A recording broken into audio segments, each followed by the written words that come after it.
The screech of tires shattered the calm morning like a slap across silence. Heads turned. A black sedan glided into the luxury hotel driveway, its paint glinting beneath the morning sun. The driver, Darius, cut the engine and leaned back, letting out a slow breath. His hands were calloused, stained faintly with grease that no soap could wash away. The kind of hands that built things, fixed things, carried the weight of long days and longer nights. He wore a plain shirt with a few faint oil marks, the kind of clothes that told the truth about work, but his smile, that easy, quiet smile, held something no money could buy. Pride. He wasn't here for a job, he was here for his daughter. She'd just finished an interview at the hotel, her first shot at something bigger. He wanted to be there when she walked out, to see that light in her eyes when she said, "Daddy, I got it." So he waited, sitting in the driver's seat, music low, hands resting on the steering wheel. The hum of wealth surrounded him, men in suits, women in diamonds, valets rushing back and forth. He didn't mind, he'd worked around people like this his whole life. He'd learned to stay in his lane, to keep his head down. But fate doesn't care about lanes, it crosses them whenever it wants. The sound came first, a roar of an engine so loud it made people look up. A white Lamborghini slid into the driveway like a shark cutting through calm water. Every head turned. The driver's door lifted open, and out stepped Richard Sterling, real estate tycoon, millionaire, a man who thought gravity itself waited for him to pass before pulling the world back down. He wore a gray suit that looked like it cost more than most people's cars. His watch flashed in the sunlight. His shoes hit the pavement like punctuation marks of power. He didn't glance around. He didn't need to. The world was background noise to men like him. Without looking, he tossed his keys. They spun through the air, landing in Darius's lap. "Park it around back," Richard said, voice smooth but sharp, "and don't scratch it." For a second, Darius just stared. The keys sat in his hand, cold, heavy, wrong. He looked up, confused. "Sir, I don't work here." Richard finally turned. His sunglasses slid down his nose just enough for his eyes to show. Cold, condescending. "Then what are you doing in my way?" he said, voice like poison wrapped in silk. "People like you should know better than to stand here." The air changed. Conversations nearby died down. A valet froze mid-step. A couple waiting for their car pretended not to hear but couldn't stop glancing over. Darius could feel their eyes, pity from some, judgment from others, the kind of stares that burn. He felt his jaw tighten. A dozen words rose up in his chest, the kind of words that could set fire to pride, but he swallowed them back. He'd been here before. He knew that dignity sometimes meant walking away when everything in you wanted to stand your ground, so he did. He stood slowly, set the keys on the hood of the Lamborghini, and stepped aside. His silence said more than any shout ever could. Richard smirked, lips curling like he'd just won something. He took the keys, spun them on his finger, and walked inside the hotel without another glance. The crowd dispersed. The valets went back to work. The moment passed like nothing had happened, at least for them. But for Darius, it lingered. That kind of insult doesn't fade easy. It sinks deep. It plants something, not hatred, but a memory that waits quietly for its moment. He leaned against his car, breathing slow, forcing calm. His daughter would be out soon. He didn't want her to see that look on his face, the one that came from knowing the world still saw him as less, no matter how hard he worked or how much he earned. He looked toward the hotel's glass doors. Inside, everything gleamed: marble floors, chandeliers that hung like gold tears, people who'd never turned a wrench or sweated for a living. He wondered what it felt like to live in a world that never questioned your worth. A valet passed by, a young kid with a nervous smile. "I'm sorry, sir," he whispered. "He does that to everyone. Thinks every black man in a parking lot works for him." Darius nodded slowly. "It's all right," he said. "Let him think what he wants. Time has a way of teaching lessons better than words ever could." The kid smiled awkwardly and rushed off, leaving Darius alone again. He checked his watch. His daughter would be done soon. He looked down at his hands, rough, scarred, strong, and smiled to himself. "People like me," he muttered under his breath, shaking his head, "we build what men like him stand on." Minutes passed, the sun climbed higher, and the city buzzed with its usual noise. Cars came and went, laughter echoed from the hotel lobby. The Lamborghini sat gleaming like a trophy in the driveway. But something about it seemed fragile. Like beauty balanced on arrogance, waiting for a single crack. Darius's phone buzzed. A text from his daughter. Just finished. Coming out now, he smiled, slipping the phone back into his pocket. But before she could appear, before that proud father's moment could unfold, another sound sliced through the calm, a hiss, a sputter, and then a puff of smoke rising from the hood of the Lamborghini. Heads turned again. The valet gasped. A woman screamed. And from inside the hotel, Richard came storming out, his perfect composure cracking. "What happened to my car?" he barked, waving his arms. "Who touched it?" The valet stammered, confused, helpless. Darius watched quietly from the side, hands in his pockets, a faint glimmer of something like irony tugging at his lips. He didn't move, not yet. Richard paced, shouting orders, face red with fury. "Call someone. Call a mechanic." And that was when Darius finally stepped forward. Calm, confident. The same man he had dismissed minutes earlier, the one who didn't belong in his world, now stood at the edge of his frustration. "Mind if I take a look?" Darius said simply. Richard turned, his eyes narrowing. Recognition hit like a slap. The same man, the same nobody. His pride flared again. "You," he snapped. "You've done enough. Step back." Darius shrugged, a trace of a smile. "Suit yourself." He turned to walk away just as the smoke thickened, rising higher. Guests covered their noses. Staff scrambled for answers. The mighty machine, the symbol of wealth and status, sat broken, stubborn, and silent. And though Darius said nothing, the look in his eyes said everything. Sometimes, pride needs to break before a person learns how to listen. As he stood there, the camera would hold on his face, calm, patient, resolute. The man Richard thought was beneath him now stood taller without saying a word. And that silence, that heavy, powerful silence, was the first crack in Richard Sterling's empire of arrogance. Because what he didn't know was that this was only the beginning. And before the day was done, the man he'd tried to humiliate would be the one to save him. Chaos doesn't give warnings, it just erupts. The peace outside the Grand Hotel shattered in an instant when the white Lamborghini coughed, sputtered, and released a cloud of thick gray smoke into the morning air. Guests turned their heads, startled. Some covered their noses, others raised their phones, eager to record the fall of something shiny. The car hissed like it was angry, then went completely still. Its polished body reflected a man's greatest fear, losing control. The hotel valet rushed forward. Panicked, pressing buttons, twisting the key. Nothing. The engine refused to obey. The mighty machine that symbolized power now sat silent, dead, and useless. The irony was heavy in the air. Then came Richard Sterling. His shoes struck the pavement hard, his face red with fury, his voice cutting through the crowd like a blade.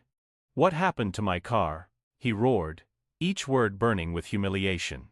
The valet trembled, his hands shaking. I don't know, sir. It just stopped. It won't even start." Richard's eyes darted between the smoke and the people watching. He could feel their stares, the same ones he loved when they looked at him with admiration, but now they looked different, pitying, curious, judging. His jaw tightened. "Well, fix it," he barked. "Do something." That's when a calm, steady voice spoke from the edge of the chaos. "Mind if I take a look?" The crowd parted slightly, and there he was, Darius. The same man Richard had humiliated not long ago, the same man he'd mistaken for a valet. His work shirt still had traces of grease from another job, but his eyes were steady, his tone composed. He wasn't smug, he wasn't angry, just calm. Richard turned, disbelief flashing across his face. "You again?" His voice dropped low, almost venomous. "Haven't you done enough? Step away from my car before you break something else." Darius didn't flinch. His voice was soft but firm, the kind of tone that made you listen even if you didn't want to. "Suit yourself." He stepped back, hands in his pockets. Minutes crawled by. The car sat in the middle of the entrance, blocking everyone. Horns blared from the street, guests shifted impatiently. The valet tried again and again, but the engine stayed dead. The smell of burnt oil filled the air. Sweat gathered on Richard's forehead as his frustration boiled over. He barked at the staff, at the valet, at anyone within range. "Call someone who knows what they're doing." The hotel manager appeared, flustered but polite. "Mr. Sterling, we've already called the nearest mechanic. He should be here any second now." As if on cue, the growl of a truck engine approached. Heads turned. A modest red pickup pulled into view, worn but reliable, with white letters across the side that read, "Darius Auto Repair." Richard froze. The words hit him harder than any insult could. The truck stopped right beside the Lamborghini. The door opened. Darius stepped out, sliding on his gloves. He didn't say a word, he didn't smirk. He just walked straight to the hood, his movements practiced, confident, deliberate. The crowd leaned closer, whispering. A few even smiled, sensing something poetic in what was happening. The man who had been treated like dirt was now the one everyone depended on. Richard folded his arms, trying to act unbothered. "You better know what you're doing," he muttered, though his voice didn't sound as strong as before. Darius didn't respond. He simply popped the hood.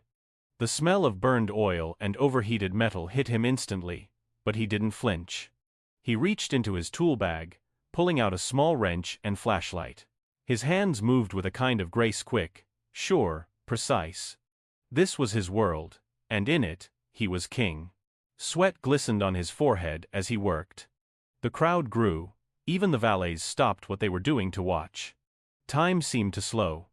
Every twist of a wrench echoed like justice. Every motion felt like balance being restored. Richard stood there, silent now, his expression shifting from arrogance to something closer to unease. His polished shoes reflected the face of a man watching his pride crumble piece by piece. Darius wiped his hands on a rag, bent lower, listened to the hum of the machine. Then, with a small adjustment, a spark flickered. He tried the ignition. The engine coughed once, then twice, before roaring back to life with a deep, throaty growl. The same car that had once symbolized Richard's superiority now bowed to the hands of the man he disrespected. The crowd broke into quiet applause. Someone whispered, "He fixed it." Darius closed the hood, slowly, with care. No drama, no showmanship. He turned toward Richard, his expression neutral, his voice calm. "You're good to go, sir." For a moment, no one spoke. Richard stared at him, chest heaving slightly, trying to find words. How much do I owe you?" he finally asked. His tone was hesitant, stripped of the arrogance it once carried. Darius shook his head. "You don't owe me anything." Richard frowned, confusion flickering across his face. "Everyone's got a price." Darius met his gaze, eyes steady, voice quiet but powerful. "Not everyone sells respect." It landed like a thunderclap. The crowd went still. Richard's mouth opened, then closed. He didn't know what to say. Darius walked past him, removing his gloves, folding them neatly. The sunlight hit his face as he reached his truck, and for the first time, the roles felt reversed. The man with millions had nothing to say. The man with calloused hands had said everything that needed saying. As Darius climbed into his truck, Richard watched him go, a strange heaviness pressing down on his chest. The applause had faded, but the silence that followed said more than noise ever could. The manager mumbled something polite. The guests drifted away. The world resumed its rhythm, but Richard Sterling didn't move. He stood there, staring at his car, the same car he'd once used to measure his worth. It gleamed again, perfect on the outside, but it didn't feel the same. Because somewhere deep down, he knew what had truly broken that morning wasn't the car, it was his pride. Darius drove off, disappearing down the street, the sound of his truck fading into the hum of traffic. But for everyone who had witnessed it, that image would stay burned in memory. The billionaire standing speechless in front of a man he once dismissed, watching humility drive away in a red pickup. And though Richard would never admit it aloud, something inside him shifted that day. Because when arrogance burns out and the smoke clears, all that's left is the truth. And the truth was simple. The real measure of a man isn't the car he drives, but the respect he gives to the people who keep it running. Richard Sterling stood frozen in the middle of the hotel driveway, the roar of the Lamborghini fading behind him like an echo of pride collapsing into silence. His chest rose and fell with shallow breaths. The man he had insulted minutes ago, the same man he thought was beneath him, had just saved him. Calmly, quietly. Without a trace of malice, Darius stood there wiping his hands on a rag, the sun glinting off the sweat on his brow, the scent of engine oil still hanging in the air. He didn't look angry, he didn't look smug. He just looked done, like a man who knew his worth didn't need to be explained to anyone. The crowd around them shifted uneasily, sensing the awkward gravity of the moment. A few guests whispered under their breath, others pretended not to watch but couldn't look away. Richard felt the heat of embarrassment crawl up his neck. His mouth went dry. For the first time in years, he didn't have control. He reached for the one thing that always gave him power, his wallet. Pulling out a few crisp bills, he stepped forward stiffly. "How much do I owe you?" His voice cracked at the edges, trying to sound firm but breaking under the weight of guilt. Darius looked up slowly, his expression unreadable. "You don't owe me anything." Richard blinked, confused. "Everyone's got a price." The words came out instinctively, like a defense mechanism, the language of men who had spent their lives buying their way out of shame. But Darius didn't flinch. He just looked him dead in the eye and said softly, "Not everyone sells respect." The sentence hit like a thunderclap. It sliced through the air, clean and final. The murmurs around them stopped instantly. Even the valet stopped moving. The silence that followed wasn't empty, it was heavy. It carried meaning, truth, and humiliation all at once. Richard's mouth opened, but nothing came out. He could only stare. Darius didn't look away. His gaze was steady, strong, unbothered, the kind of look a man gives when he's already forgiven you but hasn't forgotten. Then, without another word, Darius turned to walk toward his truck. He didn't look back. He didn't need to. His quiet dignity filled the space more powerfully than any victory could. His steps were slow, grounded, deliberate, the kind of walk that belonged to a man at peace with himself, even after being wronged. Richard stood there, still holding the bills, his hand trembling. Something inside him cracked, a soundless breaking that no one could hear but him. The arrogance, the entitlement, the need to dominate it all started to crumble under the weight of his own reflection. He saw himself in that moment, truly saw himself, not the man in glossy magazines or polished interviews, but the man who had just belittled another human being for no reason other than power. Then, suddenly, the hotel doors burst open. The sound of hurried footsteps echoed against the marble entrance. A young woman's voice called out, "Dad." Everyone turned. A girl, no older than 20, ran down the steps. Her hair bounced against her shoulders, her expression warm but concerned. She looked like sunlight in a place that had forgotten warmth. When she saw Darius, she stopped abruptly. Recognition flashed across her face. "Dad," she said again, softer this time, her eyes flicking between the two men. "This is the man I told you about." Richard frowned, his mind racing. "What are you talking about?" She stepped closer, her smile humble, full of gratitude. "He's the one who helped me last week. My car broke down near 7th Street, remember? He fixed it and refused to take a dime. He said, 'Just help someone else when you get the chance.'" She turned to Darius. "I never got to thank you properly." The air changed. Even the city noise seemed to fade away. Richard's face drained of color. His throat tightened. He looked at his daughter, then back at Darius, the man he'd called "people like you" just an hour earlier. His voice dropped to a whisper. "You?" Darius nodded once. No pride, no performance, just quiet truth. The silence that followed was unbearable. Richard's daughter looked confused, sensing the tension.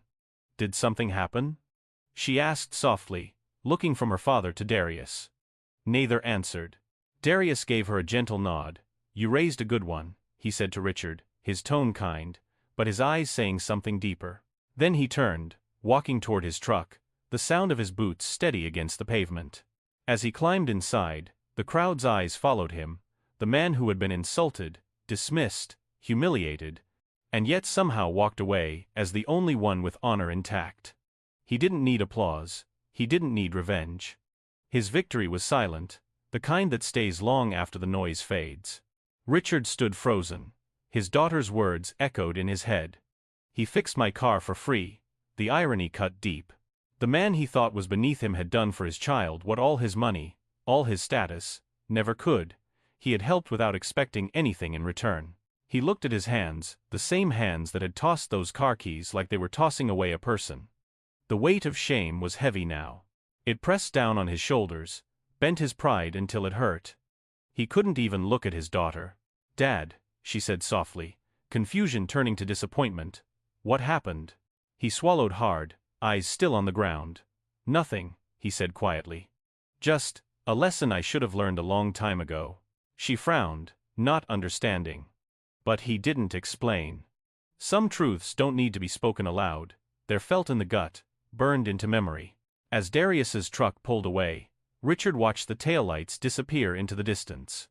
For a moment, the man who had built skyscrapers and fortunes felt smaller than he ever had in his life.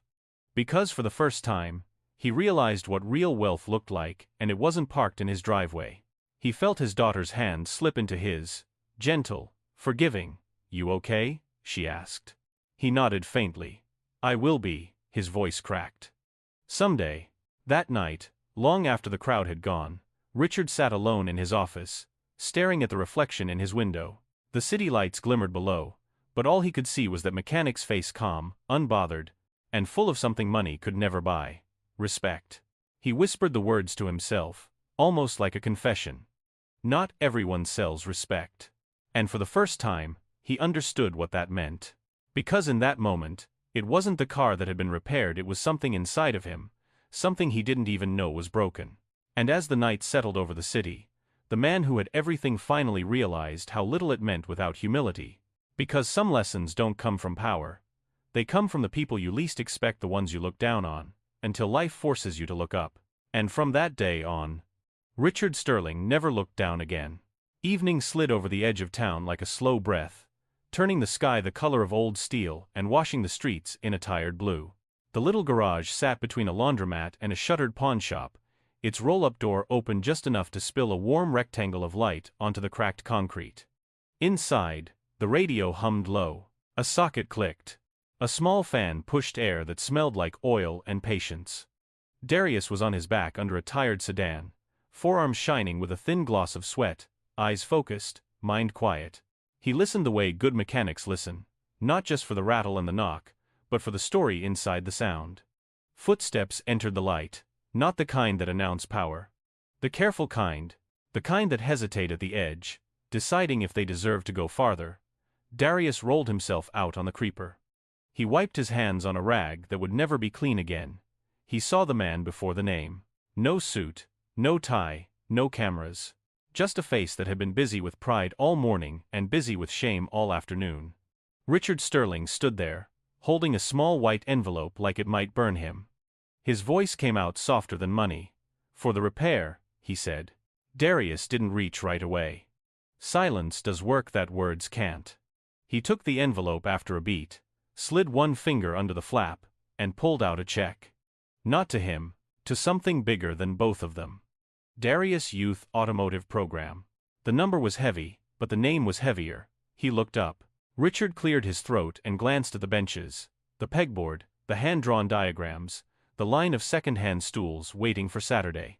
"Your daughter told me you teach kids here on weekends," he said. "Told me you give them something the streets won't. Consider it my way of making things right." The way he said it, you could hear the nails pulling out of old boards in his chest. You could hear the room he had been building for a long time, a room for himself, all mirrors and trophies finally letting some air in. Darius folded the check once, then twice, then again until it was a square that could fit into a drawer and not a heart. He nodded, slow, measured. "It's not about money, Mr. Sterling," he said. His voice was even. It didn't accuse. It didn't comfort. It carried truth like a steady flame. "It's about what you do after the mistake." The words didn't land like a slap. They landed like a towel on a spill, absorbing what had no business spreading farther. Richard's shoulders dropped a fraction. Something in his face softened, as if a tight mask had been loosened at the edges. He stepped farther inside, into the smell of rubber and possibility. He noticed the chalkboard on the wall. Saturday torque basics. Sunday spark and timing. He noticed a milk crate full of worn gloves, each pair holding the shape of small hands that wanted to learn how to fix the world because the world kept breaking them first. The radio changed songs, a soft soul track about mistakes that become road signs. Darius slid back under the sedan, turned the ratchet, and listened to the metal say thank you. Richard stood beside the workbench, like a student who arrived late to class and didn't know where to sit. He looked at his palms, those rich man hands that closed deals and opened doors, now empty and oddly grateful to be so. "I don't know if a check fixes anything," he said, voice low. Words honest enough to echo. "I don't know if an apology does either." He swallowed, the sound loud in the quiet. "But I know what I did, and I know I don't want to be the man who did it again." Darius's voice drifted from under the car. "Engines tell the truth," he said. "They won't run right if you lie to them. People are the same." He slid out, sat up, and met the other man's eyes. "Today was a mess. Tomorrow is a chance. The question is always the same, what do you do with the chance?" Richard nodded like a man who finally heard the instruction, and not just the noise. He scanned the benches again. A plastic bin held clean rags. A spray bottle waited beside a stack of sanded wood squares the kids used to practice hand feel. He took a breath. "Can I help?" The words surprised him. They loosened something heavy. "Right now, I mean. With anything." Darius stood, considered the man, and then tilted his head toward the far corner where a row of old desks waited for Saturday. "Those need to be wiped down," he said. "Kids put their elbows there to imagine big futures. The least we can do is make sure the surface is clean." Richard moved with the careful hands of a man stepping into cold water he decided he deserved. He dampened a rag. He leaned over the first desk. He wiped slow. The cloth cut a pale streak through a film of dust. He smiled, small and surprised. Work that didn't require a password. Work that didn't ask who he was, only how he did it. He kept going, the second desk, the third. Darius returned to his engine, and let the rhythm of the ratchet hold the room. For a while, the only sounds were a wipe, a click, a soft note from the radio, a sigh neither man admitted making. The fan clacked in one spot every turn like a clock with a scar. When he finished the last desk, Richard set the rag down with a care that felt like prayer. He traced a finger over the wood grain, reading it. He looked up at the hand-painted sign above the door, letters a little crooked but stubborn as truth. "Dignity can't be bought. It's built." He read it again, slower, like a sentence he used to rush past because it didn't mention him. It mentioned everyone. "How long have you done this?" he asked. Darius cleaned the wrench with an old t-shirt and shrugged. "Long enough to know some kids need a place where mistakes aren't proof of doom," he said. "Long enough to see a bad day turn into a good job if someone hands you the right tool." He tossed the shirt into a bin, then faced the man who had walked in carrying an envelope and left it with empty hands. "If you're serious about making things right, Saturday at 9. No speeches. Closed-toe shoes." The smile that came to Richard's face wasn't the marketed one. It was the fragile kind. "The first green on a branch after a hard winter." He nodded. "Saturday, at 9, he said. And the words felt like a promise made by an honest witness. He reached out. Darius reached back. Their hands met in the middle of the oil-stained floor. Oil and cologne. Grit and gold. The shake wasn't long. It was enough. It said we're men, not headlines. It said tomorrow deserves both of us better than today got. They let go. The fluorescent tube buzzed, stuttered, then steadied, like it had decided to believe in them for one more night. Richard backed toward the door, not in retreat, but in respect. He turned once at the threshold, saw the map of the shop again, the tools lined like soldiers who knew when not to fight, the chalk letters waiting for the week to turn, the drawer where a folded check sat not as payment but as penance. "Thank you," he said. It came out simple. It came out right.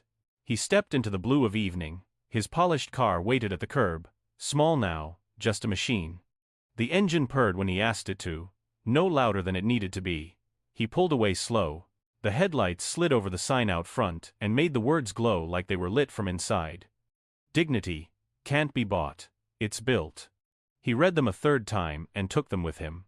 Inside, the camera would linger because the moment deserved it. Darius stood under the flicker and hum, tall, still, at peace in the kingdom he had built with wrenches and patience. The fan kept turning.